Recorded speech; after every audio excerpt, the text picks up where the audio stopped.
Gusto ng batang babae na tumalon sa tubig kasama ang kanyang kasintahan. Ngunit hindi niya alam na ilang sentimetro lang ang lalim ng tubig. Tatakbo pa lang siya, baliw na tumahol ang aso. Mabilis siyang pinigilan ng lalaki nang malaman niya. Pero huli na, hindi na makatayo ang dalaga at nauntog ng malakas ang ulo sa jump board. Diretsyong nahulog sa pool. Walang masyadong iniisip si boyfriend ngayon. Mabilis lumangoy sa iyong kasintahan. Dalhin ang iyong kasintahan sa pampang. Mabilis siyang tumalon sa tubig. Kunin ang bathrobe sa ilalim ng tubig. Magmadali upang matulungan ng iyong kasintahan na itigil ang pagdurugo. Sumigaw ng tulong ang lalaki. Napaka-understanding ng aso sa tabi. Tumahol din ng malakas para tulungan ng may-ari na humingi ng tulong. Ngunit ang lahat ay walang kabuluhan dahil ang pool na ito ay inabandona sa loob ng maraming taon. Ilang oras ang nakalipas ay pumunta dito ang lalaki para lumangoy. Sa hindi inaasahang pagkakataon, isang misteryosong tao ang palihim na nagbukas ng drain valve. Mabilis na umaagos ang tubig sa pool mula sa drain. Maghintay hanggang ang lalaki ay gin-icing ng isang tumatahol na aso. Kalahati na lang ang tubig sa pool. May masamang premonition ng lalaki. Mabilis lumangoy sa pampang. Pero ngayon nadiskubre ko na ang swimming pool na ito ay walang hagdan. Sinusubukan niyang umakyat, ngunit dahil madulas siya mga ladrilyo ay wala siyang mahawak ang kamay. Kaya lumangoy sa swimming pad. Gustong tumayo sa swimming pad para umakyat, ngunit ang taas ay hindi pa rin sapat. Sa sandaling ito ay nakita niya ang telepono sa baybayin mula sa salamin. May ideya agad ang lalaki. Nilabas niya ang bathrobe belt at itinali sa salamin. Subukan mong ibaba ang telepono, ngunit sinubukan niya ng hindi mabilang na beses lahat ay nabigo. Wala siyang choice kundi sumigaw ng malakas para humingi ng tulong. Ngunit ang pool ay inabandona sa loob ng maraming taon. Basically walang darating para iligtas siya. Sa oras na ito, biglang tumawag ang aking kasintahan. Nag-vibrate ang phone at nahulog sa pool. Panandali ang nakaramdam ng pag-asa ang lalaki. Inilahad niya ang kamay niya at tinitigan ng phone. Nakita ito ng aso sa tabi niya at hindi niya napigil ang magsaya sa may-ari. Ngunit hindi ito tumayo at nahulog sa gilid ng pool. Aso na sinusubukang umakyat, pero madulas talaga ang mga dingding. Hindi man lang makaakyat. Sa isang tabi ay ang teleponong maaaring magligtas ng kanyang buhay.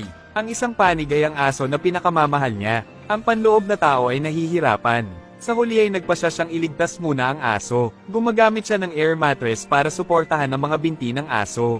Matagumpay na naitulak ang aso pataas, pero pagbalik niya nahulog yung phone. Sorry talaga tao. Huwag kang tumigil sa pagsisisi sa iyong sarili. Biglang may narinig na malakas na ingay mula sa likuran. Tumingin siya sa likod, nakadikit pa rin yung phone sa pole. Nakakonekta pa pala ang phone sa charging cable. Lalaking sinusubukang lumangoy, ngunit ngayon ang antas ng tubig ay bumaba ng husto. Hindi niya talaga makuha ang phone. Nang makitang nahulog ang telepono, nagpasya ang lalaki na makipagsapalaran. Sinusubukan niyang tumalon. Sorry hindi ko naabutan. Nahulog pa rin ang telepono sa tubig. Mabilis siyang bumaba para kunin ang phone niya. Sa kasamaang palad, hindi maon ang telepono. Ang pag-asa ay muling napawi. Nakaramdam siya ng panlulumo saglit. Para hindi tuluyang bumaba ang level ng tubig ay sumisid siya sa ilalim. Gumamit ng bathrobe para harangan ang alisan ng tubig. Ngunit kapag gusto niyang lumangoy pataas ang kadena sa kanyang pantalon ay naiipit sa alulod. Sa puntong ito ay naihatid na ang binili niyang pizza. Patuloy na tumatawag ang tagahatid ng pagkain para maghanap ng kung sino. Sabay nakita din ng lalaki yung delivery man. Pero kahit anong sigaw niya, ni hindi maabot ng tunog ang dalampasigan. Nakita ang delivery man na naghahanda na para umalis. Ginagamit ng tao ang lahat ng kanyang lakas. Sa wakas ay naputol ang kadena. Mabilis siyang lumangoy pataas na patuloy sa pagsigaw ng tulong. Ngunit ang kanyang boses ay nalunod sa tunog ng mga motor. Nawalan na naman ng pagkakataong maligtas. Tila naubos na niya ang swerte sa buhay ng lalaking ito. Ngayon ay pagod na pagod ang lalaki. Maaari lamang umakyat sa air mattress na naghihintay ng pagliligtas. Hindi ko alam kung gaano nakatagal. Nakita ng kasintahan ng kanyang kasintahan na hindi tumawag pabalik at pumunta sa pool ng mag-isa. Nang makita niya ang kanyang kasintahan na natutulog sa pool, gusto niya itong sorpresahin.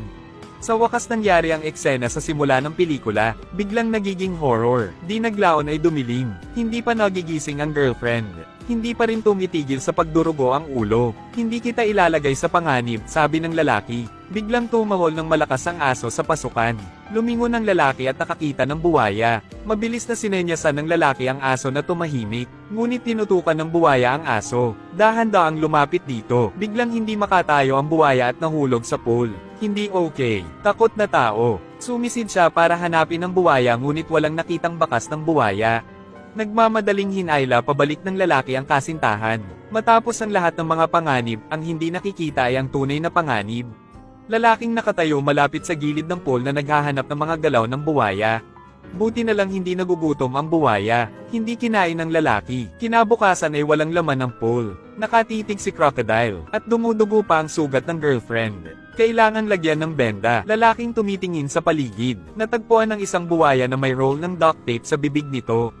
Ang kasintahan ay may paraan para makatipid. Pinasok ng lalaki ang kanyang kamay sa bibig ng buwaya. Gusto niyang ilabas ang tape sa loob.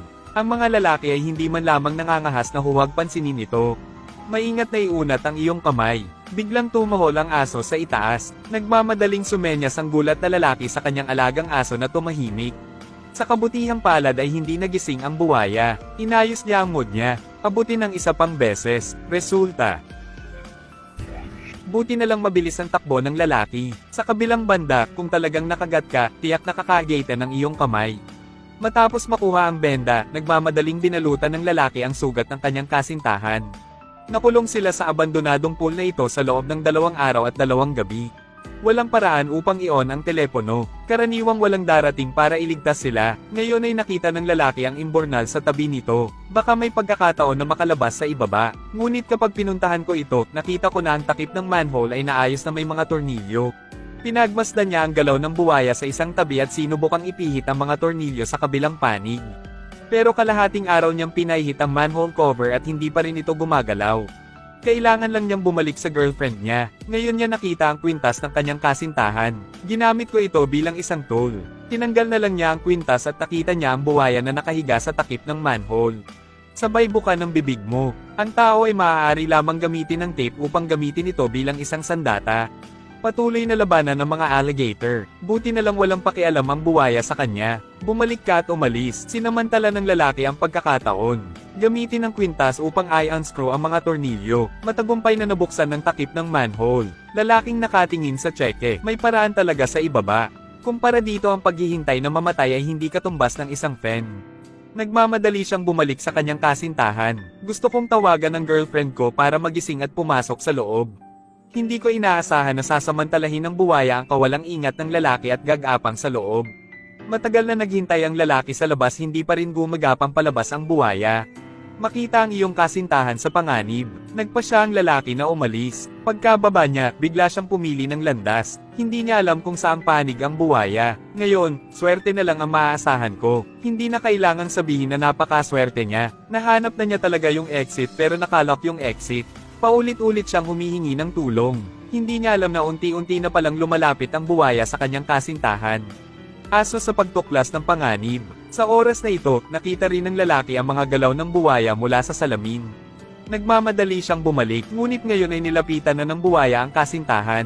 Gustong gumapang ni Crocodile sa bewang ng girlfriend. Gustong kagatin siya sa kalahati, buti na lang nagpakita ang lalaki sa oras. Itapon ng buwaya ATM. Ang makita ang buwaya ay hindi pa sumusuko. Gumamit siya ng kahoy na patpat para maitaboy. Ngayon lang matagumpay na nahabol ang buwaya. Pagod na pagod ang lalaki. Kahit nahihilo, hindi maganda ang sitwasyon. Kinagabihan, nagising ang aking kasintahan. Pero walang tubig o pagkain dito. Natatakot sila na hindi ito magtatagal. Sa oras na ito, nakita ng 2 tao na kakaiba ang buwaya.